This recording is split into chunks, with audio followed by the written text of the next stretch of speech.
semuanya, Assalamualaikum warahmatullahi wabarakatuh. Perkenalkan, saya Dinda Dwi, mahasiswi Psikologi Universitas Muhammadiyah Profesor Dr. Hamka. Apa kabar kalian hari ini? Semoga kalian selalu diberi kesehatan dan perlindungan oleh Allah ya.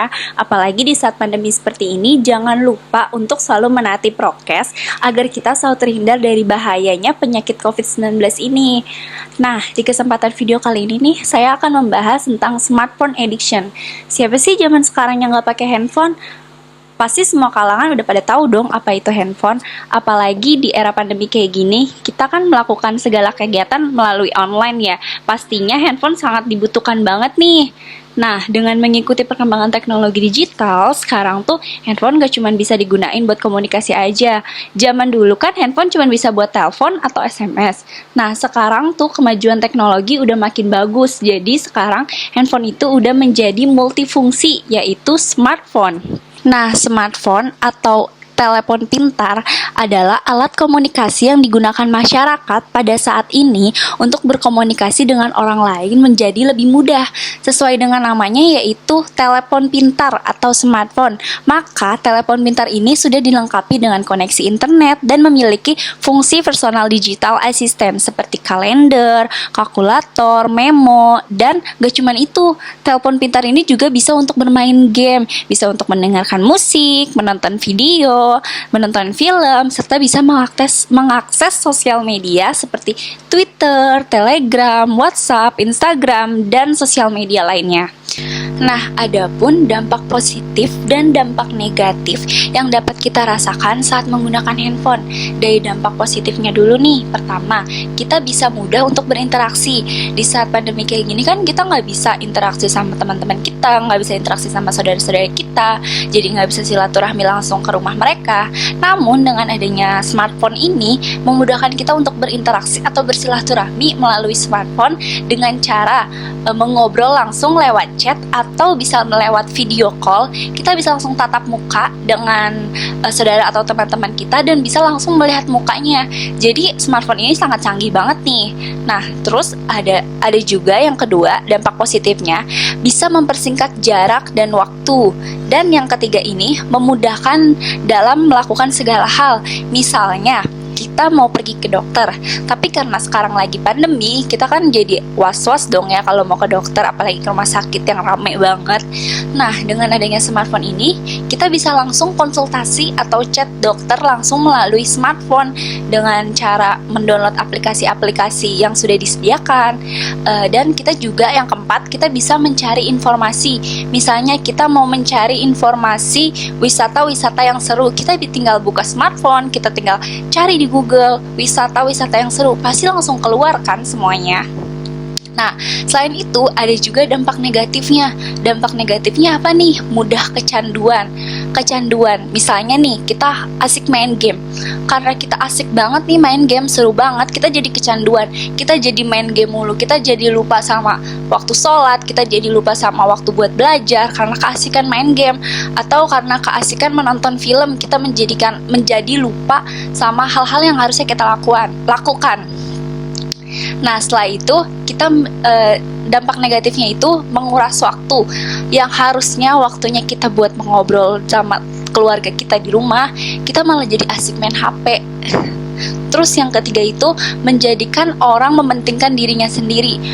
Jadi tuh karena adanya handphone tuh kita malah jadi fokus sama handphone kita aja, sampai lupa sama lingkungan sosial lainnya. Nah, itu tuh dampak positif dan negatif dari smartphone. Nah, dari kemajuan teknologi ini bisa menjadi penyakit baru bagi manusia. Apa sih penyakit yang bisa ditimbulin dari smartphone? Nah, yaitu smartphone addiction. Smartphone addiction adalah sebagai perilaku ketertarikan atau kecanduan terhadap smartphone yang memungkinkan menjadi masalah sosial seperti halnya menarik diri. Menarik diri itu kayak gimana? Misalnya, kita udah kecanduan banget sama smartphone, apa-apa kita lakuin lewat handphone. Kita asik bermain game, asik menonton film. Hal itu bisa menyebabkan kita menarik diri dari lingkungan sosial yang seharusnya kita banyak berinteraksi dengan teman-teman kita, dengan lingkungan sekitar kita, tapi kita malah mempedulikan hal-hal tersebut dan malah asik atau kecanduan bermain handphone tersebut. Nah, smartphone addiction juga adalah perilaku penggunaan ponsel secara berlebihan yang dapat dianggap sebagai gangguan kontrol impulsif yang tidak memabukkan tapi mirip dengan judi patologis. Ada juga yang berpendapat smartphone addiction adalah salah satu kecanduan yang memiliki resiko lebih ringan daripada kecanduan alkohol ataupun kecanduan obat-obatan. Perilaku dapat dikatakan sebagai perilaku kecanduan apabila seseorang tidak dapat mengontrol keinginannya dan menyebabkan dampak negatif pada diri individu yang bersangkutan. Terus smartphone addiction juga nih sama aja halnya akan internet addiction. Individu yang tidak dapat mengontrol ketergantungan dirinya pada penggunaan teknologi berbasis internet. Nah, tadi kan disebutkan tuh ya, smartphone addiction itu sama aja dengan judi patologis. Patologis tuh apa sih? Patologis itu merupakan perilaku yang tidak wajar. Tapi tidak wajar itu bukan berarti aneh ya. Nah, psikopatologis itu merupakan sebuah studi tentang penyakit mental, tekanan mental, dan abnormal atau perilaku maladaptif. Istilah ini paling sering digunakan dalam psikiatri, di mana patologi mengacu pada proses penyakit. Nah, psikologi abnormal adalah istilah yang digunakan lebih sering di bidang psikologi non-medis. Nah, adapun aspek smartphone addiction, yang pertama, daily life disturbance, yaitu merupakan gangguan kehidupan sehari-hari, mencangkup hilangnya pekerjaan yang sudah direncanakan, mengalami kesulitan konsentrasi di dalam kelas atau saat sedang bekerja, penglihatan menjadi buram, nyeri pada pergelangan tangan dan di belakang leher, serta terjadinya gangguan tidur. Nah, orang yang menggunakan handphone berlebihan itu, ia bakalan merasa terganggu di kehidupan sehari-harinya. Ia menjadi sulit konsentrasi pada saat sedang belajar atau sedang bekerja. Terus karena dia seharian menatap handphone, itu bisa menyebabkan penglihatannya menjadi buram, nyeri pada pergelangan tangan, terus sakit di leher belakang, dan terjadi gangguan tidur karena tidak mau lepas dari handphonenya. Terus yang kedua itu ada withdrawal, yaitu rasa tidak sabar atau gelisah atau tidak sanggup saat tidak memegang handphone. Nah, dari aspek yang kedua ini, seseorang ini nggak bisa nih jauh dari handphonenya. Kalau dia jauh dari handphonenya, dia bakal ngerasa gelisah, bakal ngerasa nggak tenang. Jadi tuh dia pengen selalu bersama handphonenya, pengen selalu ngecek handphonenya. Lalu aspek yang ketiga itu ada cyberspace oriented relationship, yaitu pada aspek ini seseorang lebih merasa lebih dekat dengan teman yang dia kenal melalui smartphone dibandingkan dengan teman ya di kehidupan nyata. Jadi dia lebih senang berkomunikasi atau lebih akrab dengan teman-temannya di handphone dibandingkan di kehidupan nyata. Nah, dengan aspek ini tuh seseorang mengalami perasaan kehilangan yang tidak terkendali ketika ia tidak menggunakan handphone. Jadi tuh dia sama seperti yang kedua, merasa tidak tenang dan selalu ingin mengecek handphonenya.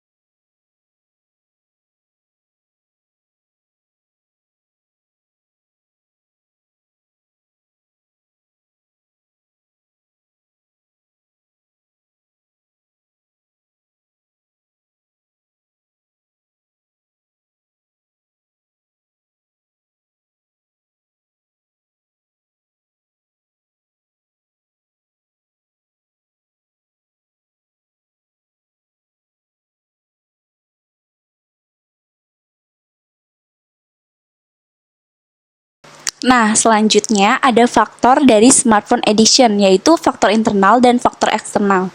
Pertama dari faktor internalnya itu, yang pertama karena self-esteem yang rendah. Self-esteem itu sendiri adalah evaluasi diri individu terhadap kualitas atau keberhargaan dirinya sebagai manusia. Nah, yang kedua itu kepribadian ekstravensinya yang tinggi. Dan yang ketiga itu kontrol diri yang rendah. Kontrol diri adalah kemampuan individu untuk menyusun, membimbing, mengatur, mengarahkan langkah-langkah dan tindakannya untuk mencapai sesuatu yang diinginkan. Dan faktor eksternalnya itu yaitu dari luar individu, yaitu faktor yang terkait dengan tingginya paparan media tentang ponsel dan berbagai fasilitasnya. Hal ini membahas bagaimana besarnya pengaruh media dalam mempengaruhi individu untuk memenuhi kebutuhan akan ponsel. Nah, selain itu ternyata ada juga faktor situasional dan faktor sosial. Faktor situasionalnya itu terdiri dari faktor-faktor yang mengarahkan pada pengguna ponsel sebagai sarana membuat individu merasa lebih nyaman secara psikologis ketika menghadapi situasi yang tidak nyaman. Terus faktor sosialnya itu terdiri dari faktor penyebab kecanduan smartphone sebagai sarana berinteraksi dan menjaga kontak dengan orang lain. Dalam hal ini, individu selalu menggunakan ponsel untuk berinteraksi dan cenderung malas untuk berkomunikasi secara langsung dengan individu lain.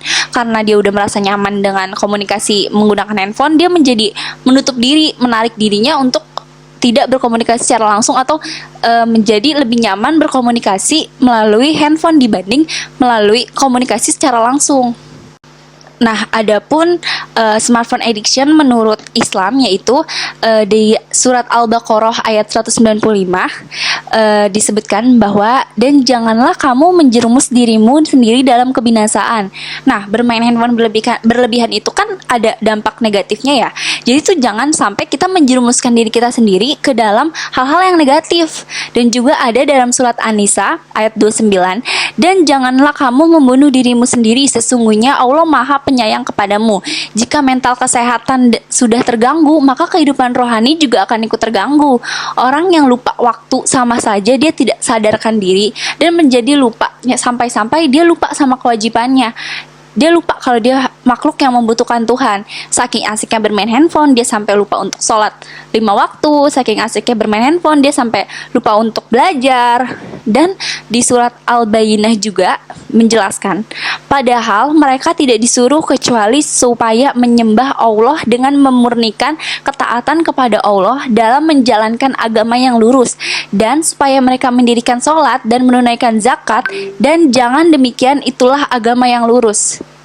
Nah, dari penjelasan smartphone addiction tersebut, kita dapat mengambil kesimpulan, jangan sampai kita berlebihan dalam bermain handphone, karena hal itu dapat menyebabkan dampak negatif yang ada di dalam diri kita. Jadi sebaiknya kita lebih bijak lagi dalam menggunakan handphone. Apalagi di saat pandemi seperti ini kan kita selalu menggunakan handphone ya untuk belajar, untuk komunikasi dengan teman, tapi jangan sampai melupakan kewajiban-kewajiban atau kegiatan-kegiatan yang seharusnya kita lakukan. Apalagi kita sebagai umat muslim tentunya memiliki kewajiban untuk sholat dan melakukan kegiatan ibadah lainnya seperti mengaji. Jangan sampai gara-gara asik bermain handphone kita sampai lupa untuk melakukan ibadah sholat, untuk melakukan ngaji, untuk melakukan kegiatan lainnya seperti membantu orang tua, belajar, dan lain-lain. Cukup sekian penjelasan mengenai smartphone addiction menurut saya. Kurang lebihnya mohon maaf. Terima kasih. Assalamualaikum warahmatullahi wabarakatuh.